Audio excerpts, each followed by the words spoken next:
जो खाल्ल्यावर डाएट पण बनेल. मी निघतो आता. मग पटकन गॅस ऑन केला, कढाई ठेवली आणि तेल तापवायला ठेवलं. तेल तपेपर्यंत मी स्वतःच स्वतःला समजवत होते, फक्त एकच खायचं आहे हं. आणि आतून आवाज आला, खोटं बोलू नकोस. मग त्यात फिंगर टाकले आणि फ्राय होताना जो आवाज येतो ना, तो म्हणजे फूड लवरसाठी बॅकग्राऊंड म्युझिक. फ्राईज मस्त क्रिस्पी करून साईडला काढले. आता उकळलेले बटाटे घेतले, मोठे मोठे कट केले, कारण छोटे कट करायला पेशन्स पण लागते. आणि तो माझ्याकडे नाही. मग त्यात कांदा टाकला, टोमॅटो टाकला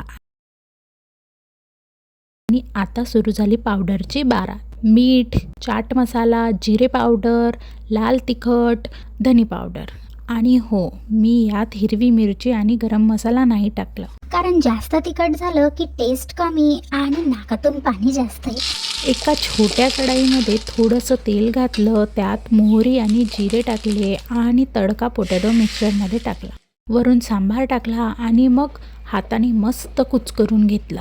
हो, पुन्ने नाही, कारण हाताने मिक्स केल्यावर आईच्या रेसिपीची फिलिंग येते. मग त्यात बारीक शेव फॉर एक्स्ट्रा क्रंच. हे मिक्सचर क्रिस्पी फिंगरमध्ये भरलं. इतकं भरलं की फ्राईज पण म्हणत असतील श्वास तरी घेऊ दे.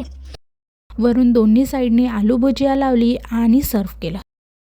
पहिला बाईट घेतल्यावर लहानपणच्या आठवणी जातात. मी शाळेमध्ये असताना 1 रुपयाला 2 पोंगे मिळायचे आणि ते खाऊनच आम्हाला मिलियनेअर झाल्यासारखे वाटायचे. हे रेसिपी नक्की ट्राय करा आणि तुमचं फर्स्ट बाईट रिॲक्शन कमेंटमध्ये नक्की सांगा.